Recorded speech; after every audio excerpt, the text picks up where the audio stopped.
caminando con Cristo, yo quiero andar, tomado de su mano, también quiero ir. Yo quiero andar con mi Cristo y caminar, nunca del camino. Amén. Muchas gracias, mi hermano. Pues eso es lo que necesitamos, la ayuda del Espíritu Santo. En las Escrituras hay cosas que a veces no las entendemos, no las comprendemos, no es fácil.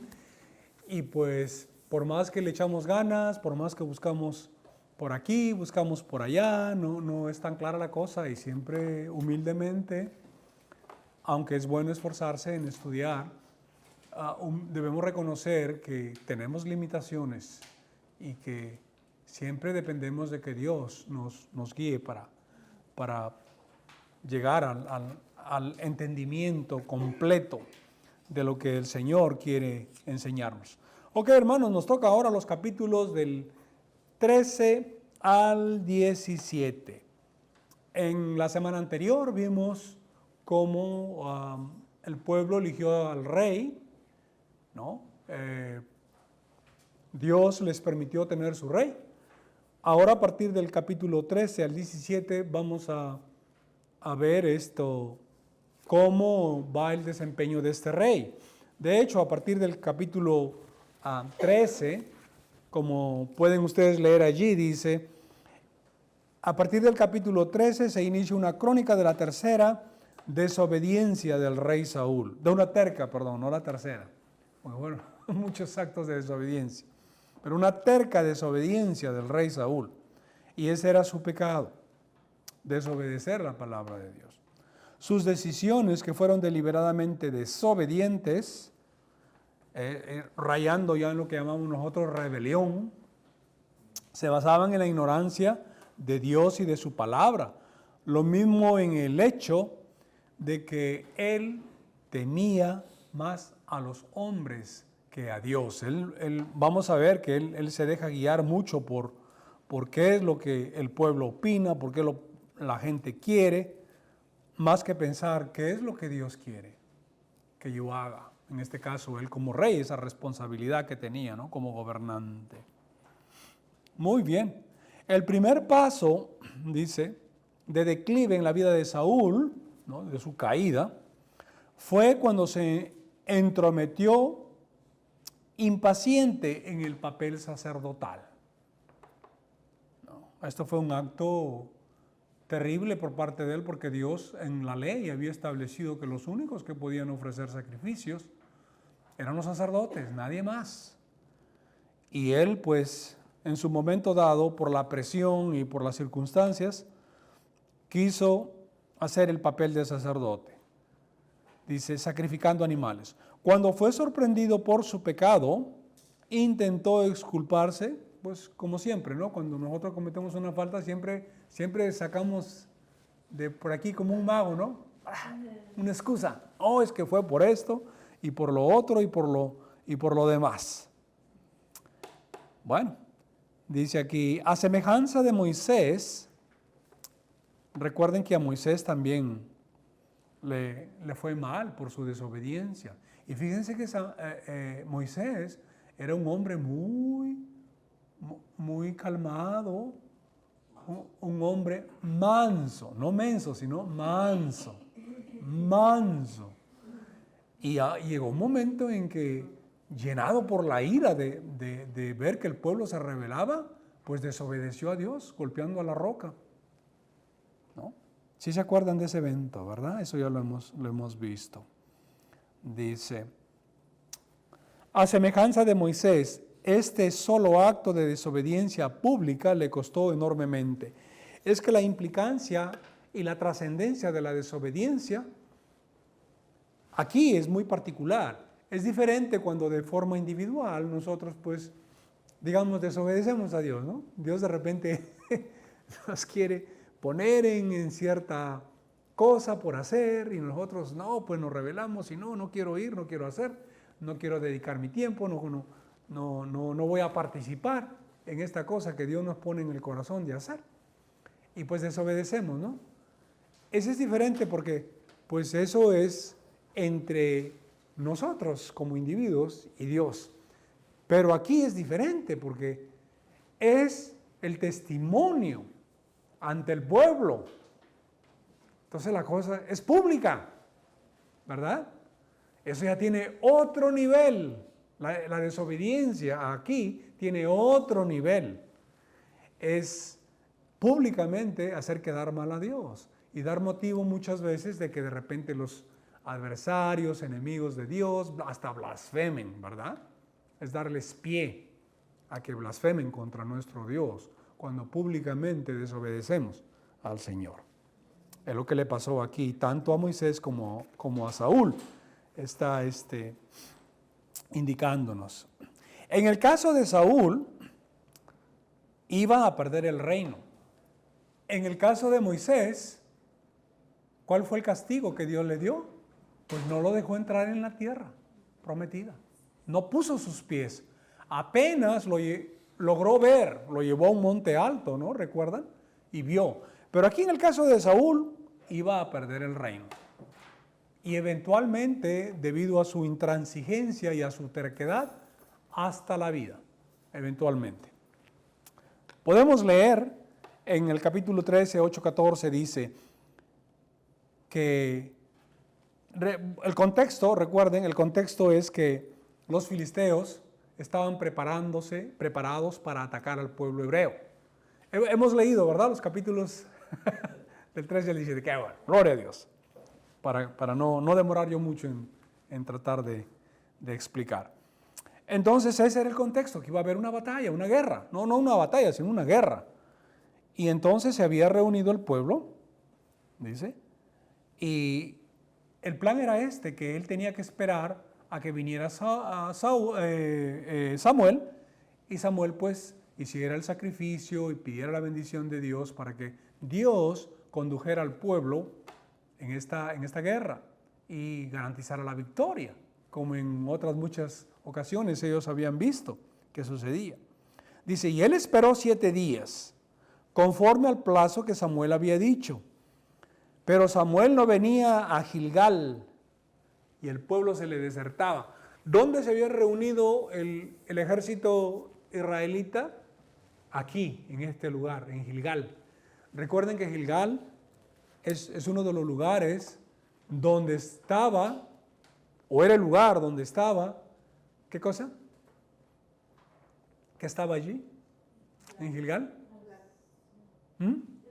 El arca, el tabernáculo primeramente, ¿no? El tabernáculo primero, y dentro del tabernáculo pues se encuentra el arca, que era el sitio que el pueblo hebreo había sido instruido para que a través de un sacerdote se consultara a Dios cuando fuera necesario. En este caso la expectativa era que Samuel, como sacerdote, iba a consultar. Por ejemplo, por decir, Señor, ¿cómo vamos a pelear? ¿Cuándo vamos a pelear? ¿Enviamos escuadrones o no enviamos escuadrones? ¿Nos separamos de repente 3 divisiones, 4 divisiones? ¿O hacemos una guerra frontal o lo que fuera? ¿Los vas a entregar en primer lugar en nuestras manos o no? Si no, mejor para no ir. En fin, todo lo que se hubiera requerido. Esa era la idea, ¿no? Entonces, allí en Gilgal estaba el tabernáculo, allí estaba el arca, que era lo que Dios había prometido, que era el medio a través del cual esta arca, ¿no?, en la parte superficial, en la tapa, que algunos lo conocen como la silla de la misericordia. ¿Qué más? El propiciatorio, que es la silla de la misericordia, le llaman algunos otros, que era exactamente allí donde Dios, de alguna forma, iba a hablar con el sacerdote, el sumo sacerdote, en este caso Samuel, para que él a su vez comunique al pueblo. Y eso era lo que había que hacer, esperar.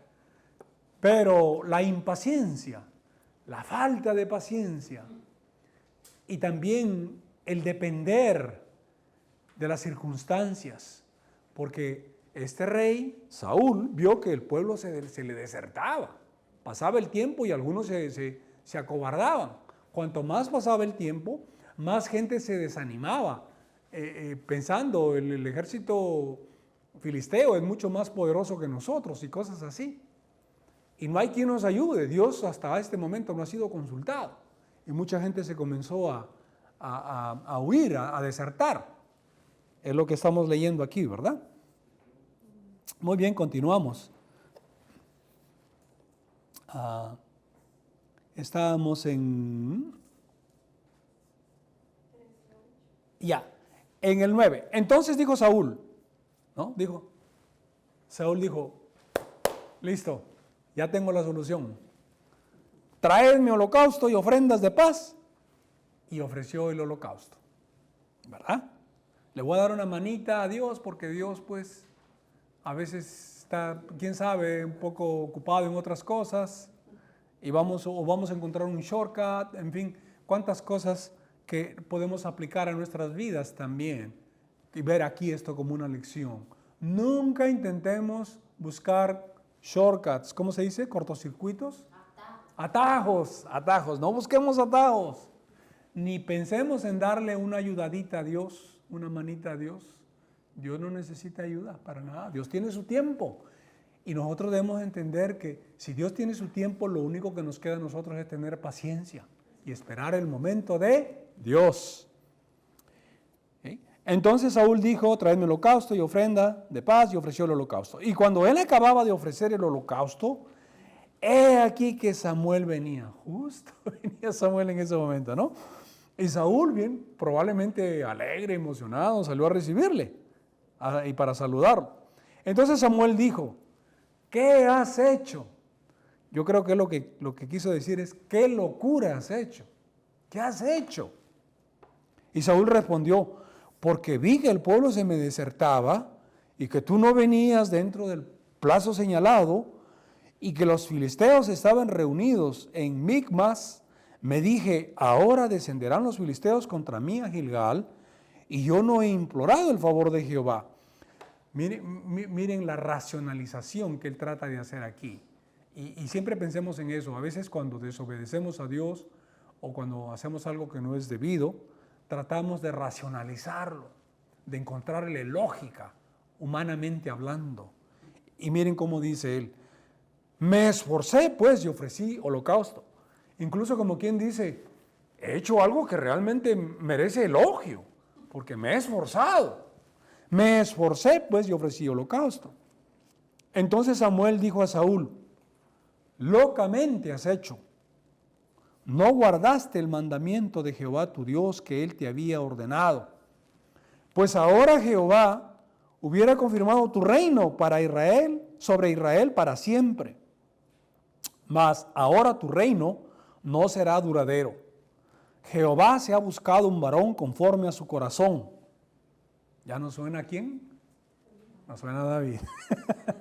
Al cual Jehová ha designado para que sea príncipe sobre su pueblo, por cuanto tú no has guardado lo que Jehová te mandó. Fíjense que desde el punto de vista humano pudiéramos decir, pues si Samuel se ofreció, se esforzó, hizo realmente, ¿no?, sacrificio de su parte. Eso es religión, hermanos. Y a veces caemos en esa trampa. Todo lo que hacemos para tratar de agradar a Dios fuera de su palabra, no importa cuán costoso sea para nosotros, cuánto de sacrificio represente, eso para Dios no vale nada. Que quizás para nuestros ojos pueda ser algo loable, digno de admiración, digno de asombro, ¿no?, de respeto. Para Dios no sirve. La religiosidad, la religión del hombre, para Dios no importa. Lo que importa a Dios, para Dios es la obediencia. ¿Está claro, verdad? Muy bien. Dice aquí, leemos en el libro de Hechos 13, 22, dice, quitado están hablando aquí del rey Saúl, se levantó por rey a David, de quien dio también testimonio, diciendo, he hallado a David, hijo de Isaí, varón conforme a mi corazón, quien hará todo lo que yo quiero. Esto está en Hechos 13, 22. Varón conforme a mi corazón. Hasta aquí, por supuesto, Saúl no tenía la menor idea de quién era el escogido por Dios, que le está mencionando aquí Samuel. Samuel quizás tenía alguna idea vaga de que por algún lugar va a ser, porque él tampoco sabía, incluso cuando llegó el momento, él pensó que era Aminadab, ¿no? Que era una persona con un porte grande. Y bueno, es lo que dice aquí, que esa persona iba a ser alguien conforme a su corazón, al corazón de Dios. Nosotros sabemos que eventualmente David llegó a ser el rey y que él pues no era perfecto, ¿verdad? Quizás en ciertas formas cometió delitos que quizás ninguno de nosotros ha cometido o cometería. Sin embargo, Dios así lo llama. Dice una persona, conforme a mi corazón. Qué bárbaro, ¿no? ¿Y en qué radica esa decisión por parte de Dios de declararlo conforme a su corazón? Ya vamos a ver después que a veces nos confundimos, nosotros pensamos que, como voy a hacer buenas obras aquí, buenas obras allá, filantropía, lo que fuera, entonces Dios me va a considerar conforme a su corazón, ¿no? Es que él era muy temeroso David era muy temeroso de Dios y él siempre obedecía a Dios, buscaba a Dios, con todas sus imperfecciones, con todos los problemas que él tuvo, que llegó a tener, él siempre buscaba a Dios y era muy temeroso de Dios. Lo vamos a ver en su momento. Luego pasamos al capítulo 14, dice, en el capítulo 14 se narra la valiente incursión de Jonatán y su paje en una guarnición de los filisteos y cómo de manera sobrenatural, y esto lo quiero recalcar, si es verdad que fue un acto de valentía por parte de Jonatán, de incursionar en la guarnición, pero lo que ocurrió después, ¿no? El estrago en el campamento mismo de los filisteos, pues vino de parte de Dios, y ya vamos a ver. Dice aquí, y cómo de manera sobrenatural Dios causa pánico y estragos entre los combatientes filisteos, los cuales en plena confusión empezaron a matarse entre ellos mismos. Así que no era simplemente pues las habilidades de espadachín de Jonatán, ¿verdad? Dice, además, otras cosas, los hebreos que vivían junto con los filisteos de tiempo atrás, porque por ahí habían habitantes que eran hebreos, que estaban por ahí, dice, se pusieron del lado del ejército israelita y se unieron a la batalla. Dice, asimismo, miren aquí, esto es lo gracioso, todos los israelitas que se habían escondido en el monte de Efraín, mucha gente se había ido a buscar refugio y dijeron, no vamos a poder contra los filisteos, y se escondieron. Hasta ellos, gente cobarde que había huido. Dice, al enterarse de que los filisteos huían, también ellos los persiguieron. De pronto se volvieron valientes y salieron detrás de los filisteos. Y aquí, para que no quepa la menor duda de cómo Dios trabaja, en el versículo 23 leemos, así salvó Jehová a Israel aquel día y llegó la batalla hasta Bet-Aven. Recuerden todas las hazañas que a veces encontramos y leemos en la Biblia.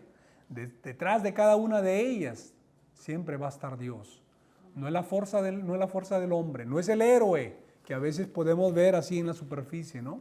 Hay un hombre valiente, un líder aquí, pero detrás de él está la mano poderosa de Dios, que es la que garantiza la victoria, siempre.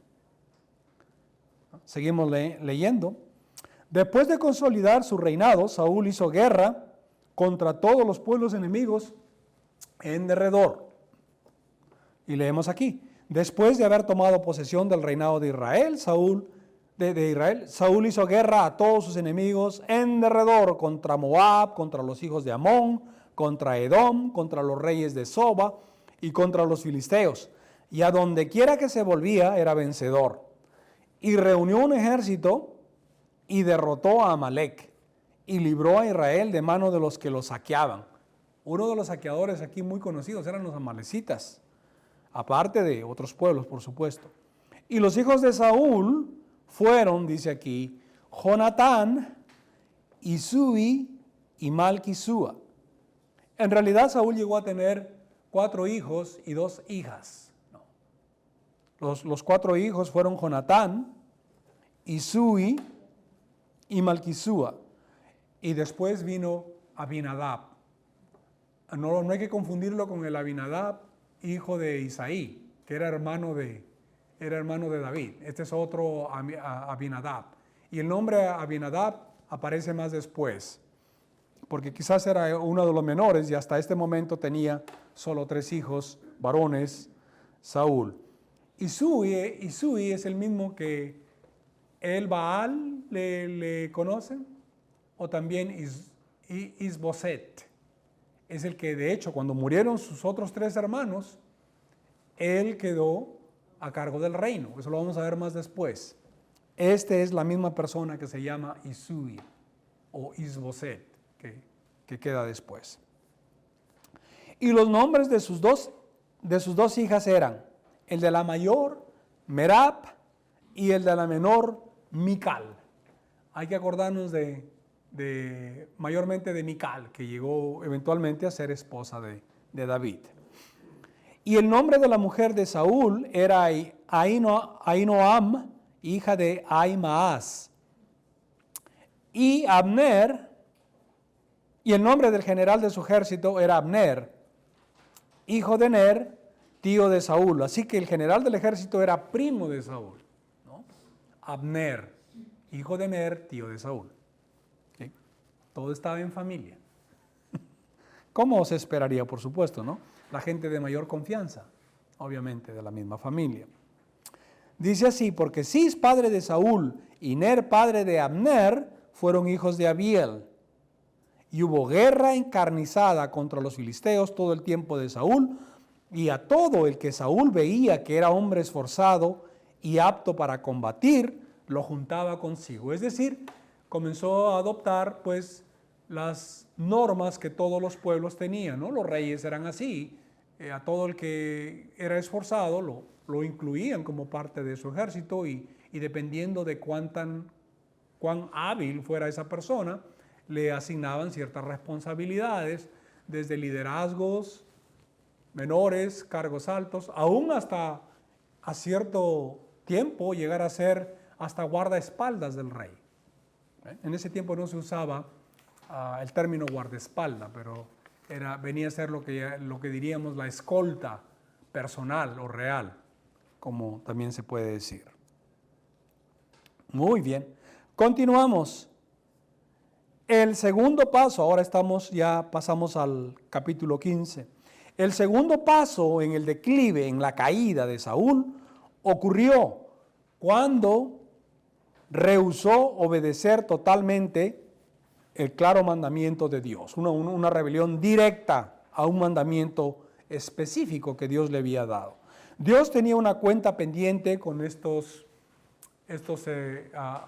descendientes de Amalek, los amalecitas, una cuenta que databa de la época en que el pueblo hebreo salió de Egipto, ¿no?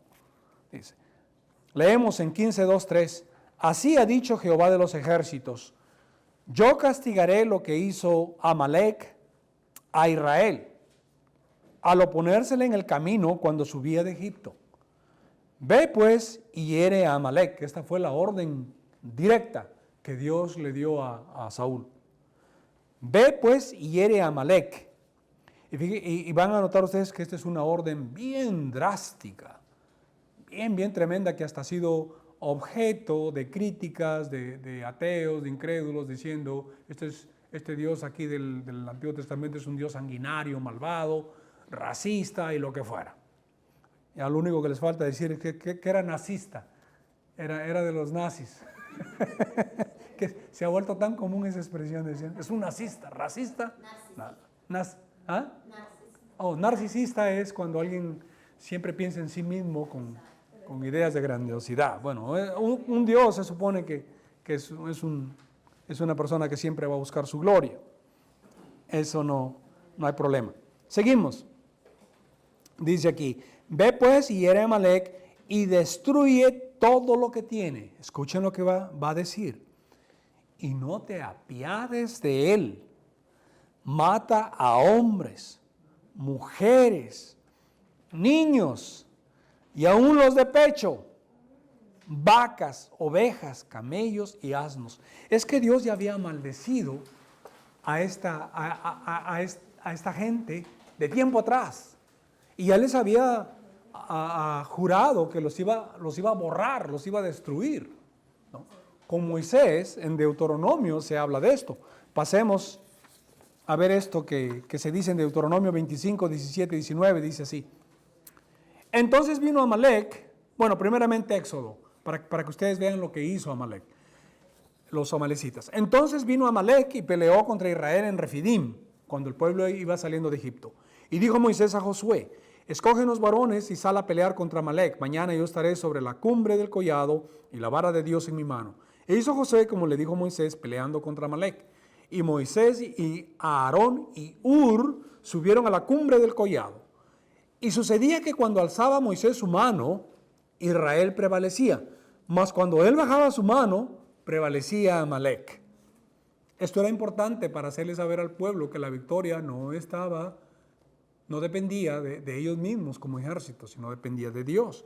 Y las manos de Moisés se cansaban, por lo que tomaron una piedra y la pusieron debajo de él, y se sentó sobre ella, y Aarón y Hur sostenían sus manos, el uno de un lado y el otro del otro.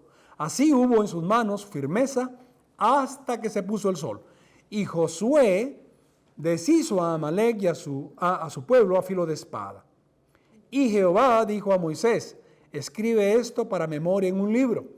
Y di a Josué, y aquí viene la maldición que le profirió, la maldición profética, dice, y di a Josué que raeré del todo la memoria de Amalec de debajo del cielo. Esto significaba raer al pueblo completamente. No podían dejarse sobrevivientes, ni niños, ni adultos, ni nada, ni los animales. Y Moisés edificó un altar y llamó su nombre Jehová Nisi, que quiere decir Jehová es mi estandarte o mi bandera, como dicen algunos. Y dijo, por cuanto la mano de Amalec se levantó contra el trono de Jehová, así que el pecado de Amalec no era una cosa simple, él se rebeló contra Dios mismo, porque sabía que Amalec, que Dios estaba guiando al pueblo. Así que su acción contra el pueblo hebreo fue una acción contra Dios directa. Jehová tendrá guerra con Amalec de generación en generación. Esa fue la maldición profética que está narrada en Éxodo 17, del 8 al 16. Y leemos en Deuteronomio 25, 17 y 19, dice, acuérdate de lo que hizo Amalec contigo en el camino, aquí un poquito más de detalle, cuando salías de Egipto, de cómo te salió al encuentro en el camino y te desbarató la retaguardia de todos los débiles que iban detrás de ti. ¿Y quiénes iban atrás? Los ancianos, los niños, las mujeres embarazadas, los niños de pecho. Así que Dios le devolvió con la misma moneda. Muy bien, dice aquí. Dice, cuando estabas cansado y trabajado y no tuvo ningún temor de Dios, ¿no? Qué atrevimiento de este tipo, de este pueblo. Por tanto, cuando Jehová tu Dios te dé descanso de todos tus enemigos alrededor, en la tierra que Jehová tu Dios te da por heredad para que la poseas, borrarás la memoria de Amalec de debajo del cielo. No lo olvides. Pero ya hemos leído atrás que Dios específicamente le dio la orden a Saúl. No es que le dijo a Samuel a Saúl, oye, lee lo que está en Éxodo o lee lo que está en Deuteronomio. No, Dios habló directamente a Saúl, qué es lo que tienes que hacer. Dice. Saúl debía destruir totalmente a todos los amalecitas y a todos sus ganados, pero su obediencia fue incompleta. Ya vamos a ver. Dice, y tomó vivo a Agag, rey de Amalec, pero a todo el pueblo mató a filo de espada. Y Saúl y el pueblo perdonaron a Agag y a lo mejor de las ovejas y del ganado mayor, de los animales engordados, de los carneros y de todo lo bueno, y no lo quisieron destruir. Mas todo lo que era vil y despreciable destruyeron. Está en 15, 8, 9. Y Saúl intenta defender su conducta, ¿no? Porque pues obviamente Saúl increpó y dice, ¿y qué ruido? Es lo que ¿Cómo fue la expresión? Qué válido, es lo que estoy escuchando. Y Saúl respondió a Samuel, antes bien he obedecido, otra vez racionalizando. No, esa es la naturaleza humana, es eso. Cuando uno comete un error siempre trata de racionalizar, de buscarle un sentido lógico para excusarnos a lo que hemos hecho, a nuestros actos. Dice, antes bien he obedecido a la voz de Jehová y fui a la misión que Jehová me envió. ¿No? Qué tremendo decir esto. Dice, y he traído a Agag, rey de Amalek. Cuando Dios le había dicho, lo vas a matar. Dice, y he destruido a los amalecitas. Así que fue algo parcial, porque realmente mató a los amalecitas, ¿no? Pero le perdonó la vida al rey, a Agag. Mas el pueblo tomó del botín ovejas y vacas, las primicias del anatema, para ofrecer sacrificios a Jehová tu Dios en Gilgal. Mira, hasta hemos traído para hacer sacrificios. ¿No? Qué forma de tratar de excusarse. Pero se encontró con una amarga y enérgica denuncia por parte de Samuel. Y Samuel dijo, ¿se complace Jehová tanto en los holocaustos y víctimas, es decir, en los sacrificios? Y eso va para nosotros, cualquier cosa que pensamos que es sacrificio, tiempo, dinero, esfuerzo, etcétera. Como en que se obedezca a las palabras de Jehová. Ciertamente el obedecer es mejor que los sacrificios y prestar atención que la grosura de los carneros. Porque como pecado de adivinación es la revelación, y como ídolos e idolatría, la obstinación. En otras palabras, le está diciendo a Saúl, eres rebelde y obstinado. Por cuanto tú desechaste la palabra de Jehová, él también te ha desechado para que no seas rey. Entonces Samuel le dijo, esto es un poquito más después, ¿no? En el 28, porque parece que, pues, en medio de temor, Saúl se agarró del vestido, del manto de Samuel y lo partió, ¿verdad? Lo rasgó. Entonces Samuel le dijo, Jehová ha rasgado hoy de ti el reino de Israel y lo ha dado a un prójimo tuyo mejor que tú. Pues hasta ahí nadie sabía quién era. Ni Saúl, por supuesto, y parece que completamente tampoco lo sabía Samuel. Dice aquí, para Dios Saúl había terminado como rey y el espíritu de Jehová abandonó a Saúl. Aquí ya empezó la cosa. Quiere decir que hasta ese tiempo, hasta ese momento, quiero decir, Saúl contaba con la ayuda de Dios, del espíritu de Dios que iba y venía, iba y venía. Y por eso es que tuvo victoria con los pueblos en derredor. Recuerdan que él peleó contra varios pueblos y los venció y los tenía a raya, incluso a los filisteos también. Dice, el espíritu de Jehová se apartó de Saúl y más bien vemos otra cosa. Y le atormentaba un espíritu malo por parte de Jehová. Esto está en el 16:14. Dios escogió a un nuevo rey, a David, y fue ungido en privado por Samuel, porque pues no lo podía hacer público, ¿no? Samuel sabía que si mostraba al sucesor y lo ungía públicamente, probablemente Saúl no lo iba a dejar tranquilo a Samuel. ¿Quién sabe?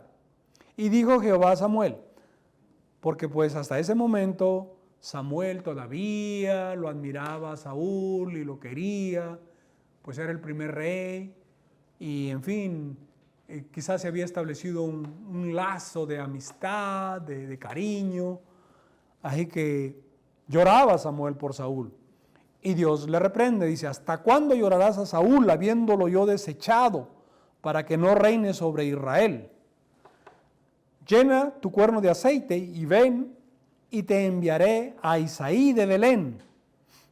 Así que lo sacó de Gilgal y lo envió al territorio de la tribu de Judá, a Belén. Le dice, porque de sus hijos me he provisto de rey. Y Samuel tomó el cuerno de aceite y lo ungió en medio de sus hermanos.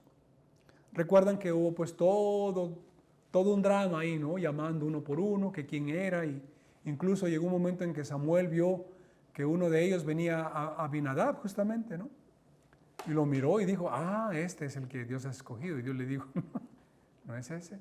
No mires lo que miran los hombres, porque los hombres eso es lo que ven. ¿No? Pero Jehová mira a él, mira el corazón. Dice, y lo ungió en medio de sus hermanos. ¿A quién? ¿A quién ungió? A David, al menor, que lo tuvieron que traer, porque como era el pastor, estaba en un sitio alejado, con las ovejas, lo tuvieron que traer. Y delante de sus hermanos, y para vergüenza de algunos de ellos, ¿no? Porque era el más despreciado de toda la familia. Era el despreciado de la familia. El patito feo, dicen por ahí, la expresión que hay. Pero a él lo escogió Dios. Y lo ungió en medio de sus hermanos, y desde aquel día en adelante, el Espíritu de Jehová vino sobre David. A partir de ese momento, dice aquí, de ese día en adelante. Se levantó luego Samuel y se volvió a su casa. Uno dijo, esto ya no es conmigo, yo me voy. Va a enterarse Saúl.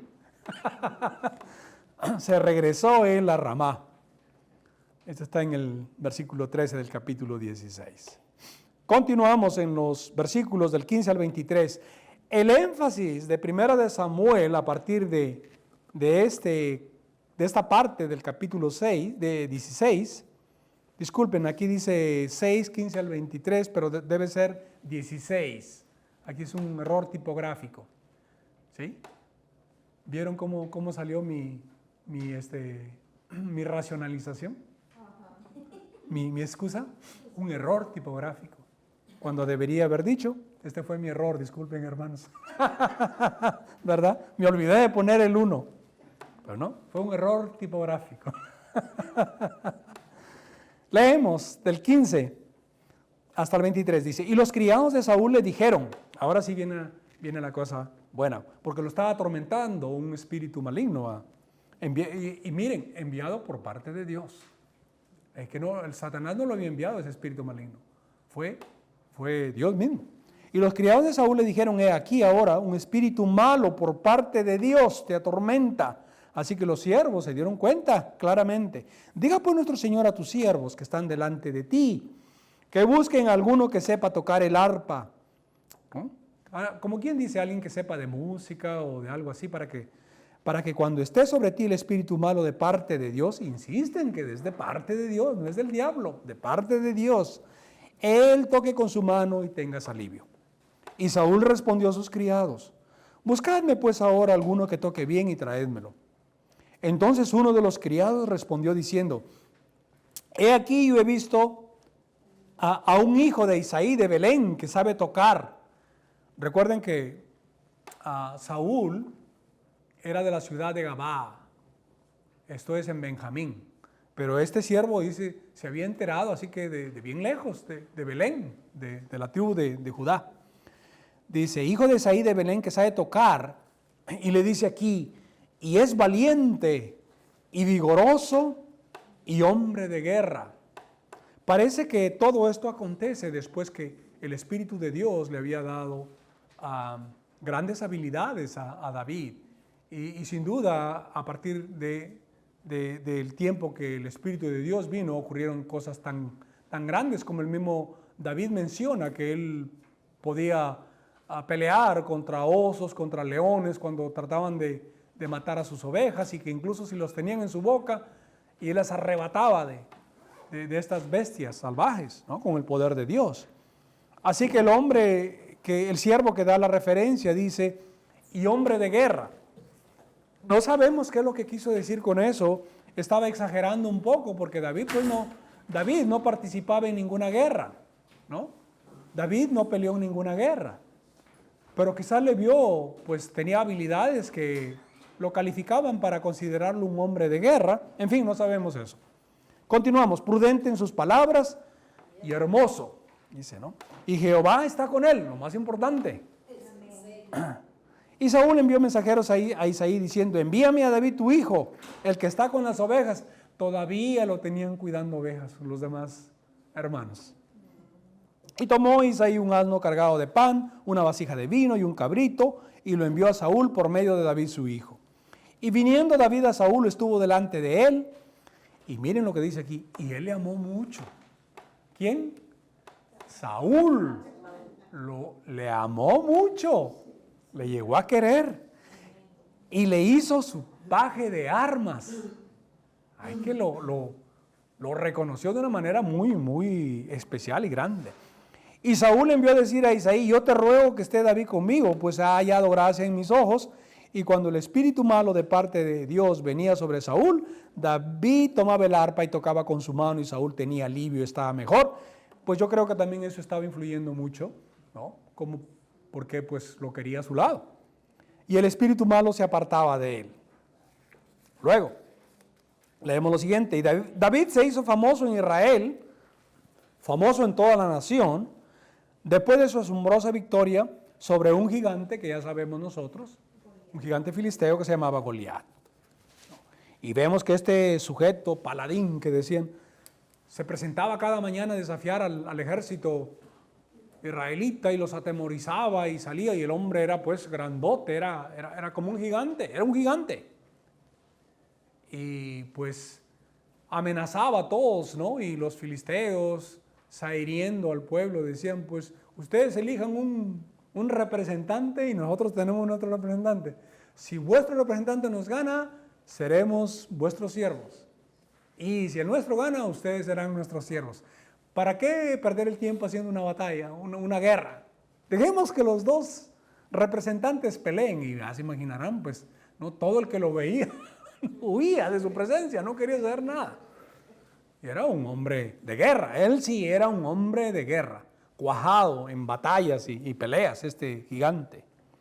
Sin embargo, sabemos nosotros que lo derrotó David. Lo derrotó David, ¿con qué lo derrotó? Con una piedra del arroyo, ¿no? Con una piedra y su honda. Y ya sabemos nosotros que lo amenazó y todo eso. Voy a tomar tu carne y darla a las aves, decía el filisteo. ¿Y David qué le respondió?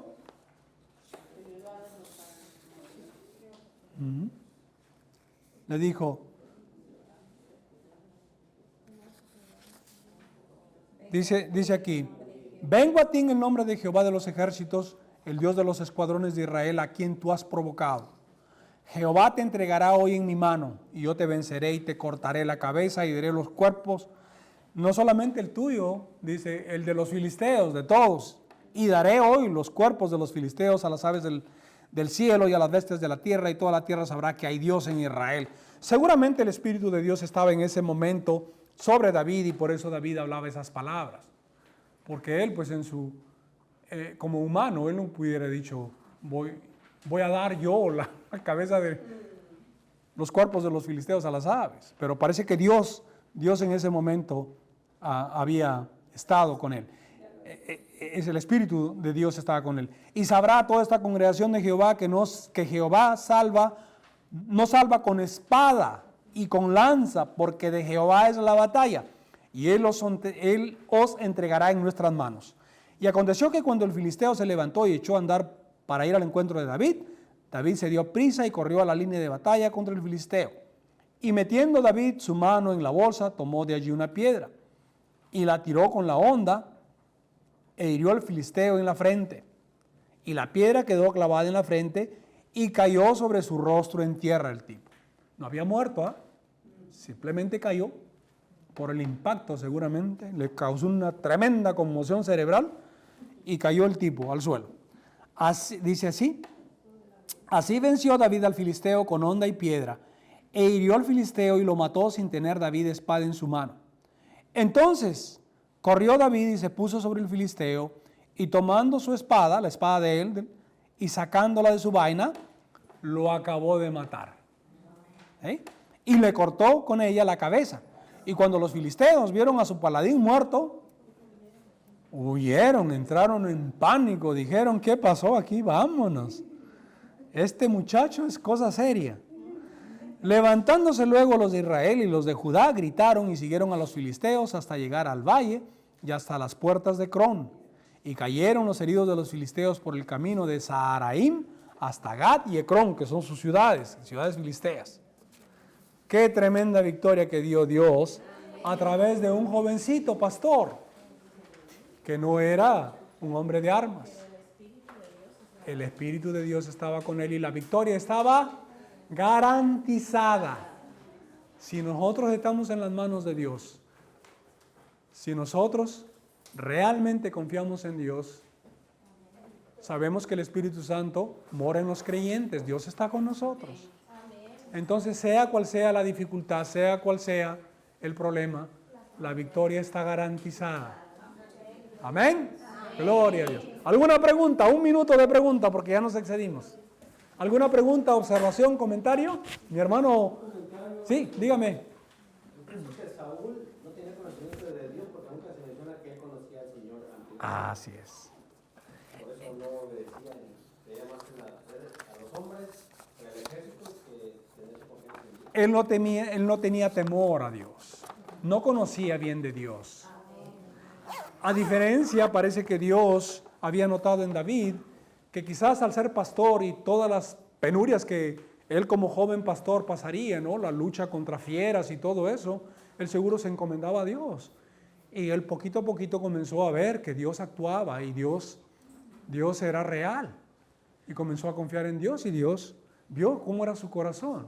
Y Dios, que sabe todo, lo anterior, lo presente y lo futuro, Dios sabía que él era un ser humano, una persona que le iba a temer, que su corazón iba a ser conforme a él, que iba a obedecerle. Mi hermana, diga. ¿Ah? El Señor ya había ungido a David con el Espíritu Santo. Porque cuando llegaron a la casa de él, ya el Señor había tomado control. Ya, Dios lo había escogido. Dios lo había escogido. Luego vino la unción de aceite y se dice que desde ese día el Espíritu de Jehová vino sobre David. Recién a partir de ese momento. A partir de ese momento. Mi hermana. Aclarando ahí que Saúl también fue ungido. Lo que Así pasa es que después, por su actitud, dice que el Espíritu de Dios se fue Sí. de la Sí. vida de Saúl. Sí, cuando se dice que el Espíritu de Dios vino sobre Saúl, recuerden que para el caso de Saúl, el Espíritu Santo venía en momentos particulares, ¿sí? En momentos particulares. Iba y se iba. Venía, iba, venía y se iba. Muy similar a como ocurría con Sansón, ¿no? Cuando el Espíritu de Dios venía y entonces se realizaban esas hazañas, pero después el Espíritu se iba. Sí. Solo cuando el Espíritu venía, entonces se hacían estas cosas.